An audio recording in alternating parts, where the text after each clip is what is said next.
நம்மளுடைய ஸ்ட்ரென்த் என்ன? அமைதி. அந்த அமைதியாக இருங்க, நீங்கள் வந்து ஜெயிச்சுக்கிட்டே வரலாம். சரிங்களா? நீங்கள் வந்து ராஜகணபதி, நம்ம வந்து இதுக்கு வந்து ஒரு டிஃபால்ட் ராஜகணபதி ஃபோட்டோவை வால்பேப்பராக வச்சுக்கோங்க. இல்லை ஆஃபீஸ் டெஸ்க் எங்கெல்லாம் பிரச்சனை வருதுன்னு தோணுதோ அங்கெல்லாம் ராஜகணபதி ஃபோட்டோ வச்சுக்கோங்க. ஜெயிச்சவங்க ஒரு அருகம்பில்ல பாக்கெட்லேயும் பேக்லேயும் எப்பயுமே வச்சுருங்க, ஜெயிச்சுக்கிட்டே வருவீங்க. சரியா?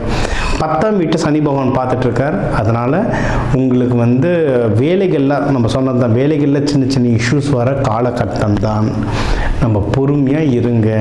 நம்ம சொன்ன பிள்ளையார் ஃபோட்டோவை அங்கே வையுங்க. நம்ம சொன்ன மற்ற தெய்வ வழிபாடுகளை ஃபாலோ பண்ணுங்கள்.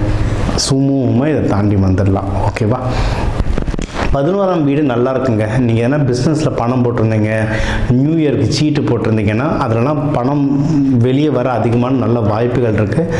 அதை எடுத்துகிட்டு ஸ்டாண்டர்டான விஷயத்தில் எதனா இன்வெஸ்ட்மெண்ட் பண்ணணும்னா இன்வெஸ்ட்மெண்ட் பண்ணுங்கள். உங்கள் பணத்தை எவ்வளவு பாதுகாப்பு பண்ண முடியுமோ எஃப்டிலேயோ இதிலெல்லாம் போட்டு வைக்கணும்னா தாராளமாக வைக்கலாம்.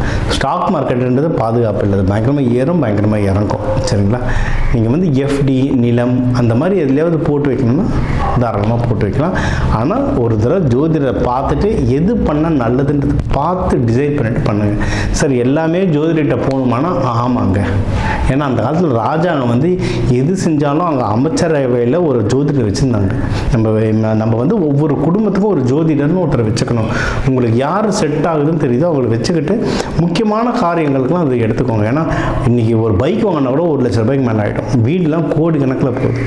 அவ்வளோ செலவு பண்ணுறது நீங்கள் ஒரு 1000 கொடுத்து ஜோதிடரை பார்க்குறதுக்கு பார்த்துட்டா அந்த செலவுகளை நீங்கள் மிச்சம் பண்ணலாம். சரிங்களா? அது முக்கியம்.